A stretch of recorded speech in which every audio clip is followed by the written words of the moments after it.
और आज मेरे साथ जो शख्स है उनकी लाइफ अब तक शायद ऑन द रॉक्स थी, अब थोड़ी see it's for a good, थोड़ी सी ट्रैक में आती नज़र आ रही है। राहुल से या सही बोला। मेरी लाइफ ऑन द रॉक्स थी, उससे पहले बहुत अच्छा था। अचानक से एक बहुत बड़ा पहाड़ गिर गया सर पे। अब पता नहीं क्या हुआ, इमोशनली टूट गया, मेंटली ख़त्म हो गया, जीने का मन नहीं कर रहा था। लग रहा था कि यार what's the point of living.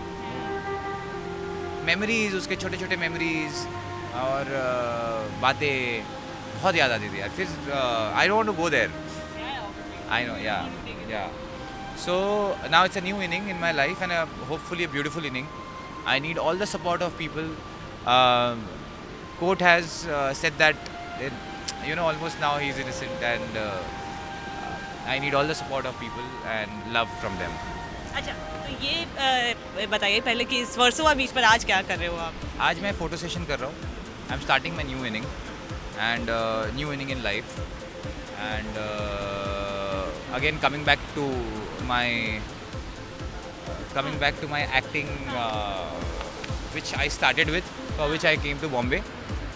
I'm starting my beautiful inning of acting again, and going to be something very nice, and it's going to be a surprise, and we just need love from you, the way you have loved her. Love me more.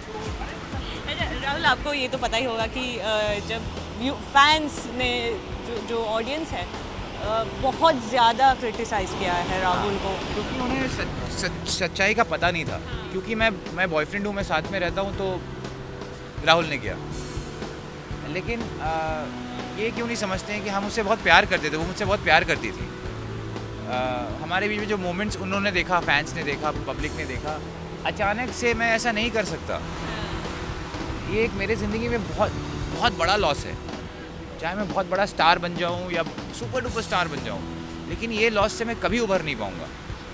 और मैं सबको ये बताना चाहता हूँ, आप लोग सोचिए, बहुत मुझे फंसाया गया। मैं एक लड़का हूँ और साथ में रहता था, तो मुझे पता नहीं कहाँ कहाँ से फंसाया गया। बोला वीडियो है मारता हुआ, लेकिन आज तक आप लोगों के सामने कभी वो वीडियो आया? अब आया, मेरा 9 साल का बच्चा है, कभी वो बच्चा आया? तो आप लोग ही समझिए, ऐसा कभी कुछ हुआ नहीं। It was an a मियर worst accident in my life which has happened. So I need your support, बस इतना बोलना चाहता हूँ। एक डेस्टिनी था मेरा, उसका अधूरा रह गया हम लोग का प्यार। अच्छा राहुल, ये सब क्योंकि इन 2 महीने में सारी जो चीज़ें थे वॉज अगेंस्ट राहुल, तो उन चीज़ों को, क्योंकि सलोनी शर्मा मेड भी वीडियोस, मेड भी ऐसे भी कहा, मैंने सुना था कि राहुल का अब्यूजिव बिहेवियर था फिजिकली। तो मैं आपको बोला कि सारे लोगों ने सब कुछ बोला, लेकिन प्रूफ कुछ नहीं कर पाए। बोला वीडियो है, कहाँ वीडियो? वही तो, अब्यूसिव बिहेवियर कहाँ है? 3 दिन पहले हम रिट्रीट में थे, we were staying in retreat, she was dancing with me in my Holi event. उसके बाद success party in Holi, all of my friends she cook mutton, and the same night which happened we were partying. तो abusive behavior कहाँ आया? Correct है? It was, मैं बता तो रहा हूँ, there is no reason for her to do that. I still think, I won't talk about it, but yes, I am innocent in her case, and please support me. If you support me, you will come to know the truth. जैसे लोग मेरे पीछे पड़ गए मुझे फंसाने के लिए, राहुल ने ये किया। हम नवंबर में शादी करने वाले, 3 दिन पहले लहंगा ऑर्डर किया था यार। अब्यूसिव बिहेवियर होता तो लहंगा ऑर्डर करती क्या? नहीं करती ना। ये जो आधे घंटे में हुआ, वो मुझे कुछ समझ में नहीं आया क्या हुआ। ये आधे घंटे पहले मैंने फ़ोन में बात किया था। आई स्टिल थिंक ये बहुत पी हुई थी, पता नहीं उस क्या हुआ, क्या वो जो पुराना डिप्रेशन था उसके फाइनेंसेस को लेके बहुत प्रेशर होता है पैसे का। अगर आप ही सोचिए, आप ज़िंदगी भर पैसा कमाए हो और अचानक से आपको पता चलता है 2-3 महीना 4 महीना पहले कि आपके पास कुछ भी नहीं है। तो ये भी बताना चाहता हूँ, पावर कपल का भी पूरा पैसा मैंने प्रत्युषा को दिया था। मैंने प्रत्युषा से आज तक कोई पैसा नहीं लिया, और ये ऑन रिकॉर्ड्स है कि मेरा हिस्से का पैसा जो हम लोग इक्वल शेयर करने वाले थे, मैंने प्रत्युषा को दिया था जब मुझे पता चला कि she is going through all this thing. And जब EMI, अच्छा सोचिए, प्रत्युषा इतना पैसा कमाने के बाद 2-3 साल पहले का लोन है। हाँ, मतलब मेरे ज़िंदगी में आने के बाद का लोन नहीं है, ये भी क्लियर करना चाहता हूँ।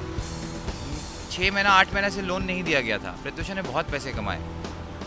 अगर ऐसा होता तो नॉर्मली उनके माँ बाप लोन लेते ना अपने नाम से, अगर हेल्प करना होता तो। उनके माँ बाप ने लोन नहीं लिया, प्रत्युषा के नाम से लोन लिया, क्योंकि वही एक कमाने वाली थी। Only source of income to their family was Pratyusha. So please मुझे गलत ना समझें, मुझे सपोर्ट करें और बस। अच्छा, अभी आगे ऐसे भी मैंने कहीं पढ़ा कि आप बिग बॉस में दिखाई दोगे, तो क्या मतलब क्या होने वाला है आगे? कोई रियलिटी शो होगा, फिक्शन होगा, बड़ा पर्दा होगा क्या? ये एक सरप्राइज़ है जो मैं खोलूँगा। आप और ट्रस्ट करोगे मुझे बहुत जल्दी। It's going to be nice, but it's beautiful inning. I want to start a beautiful, not a second inning of my life, but a beautiful inning of my life. And lastly many congratulations, क्योंकि high court ने भी आपको, supreme court ने भी मतलब या तो क्या कहना चाहोगे इसको लेकर? क्योंकि ये शायद प्रूफ होगा उन लोगों के लिए जो शायद अब तक अगेंस्ट थे आपके। जी, मेरे बर्थडे के एक दिन बाद मुझे ये मिला, so it's a gift for me. Birthday was very special. I spent my birthday with lot of street children. I took them for a drive and उनको खाना खिलाए, went to a restaurant, and the next day I got this. So the same way I'm happy and then sad also. Life goes on. I have to live. My family is there. Memories are always going to be there, which I am always going to cherish. That's it. Thank you so much. Thank you. Cameraman Faizan के साथ Neha अंतानी, tele मसाला।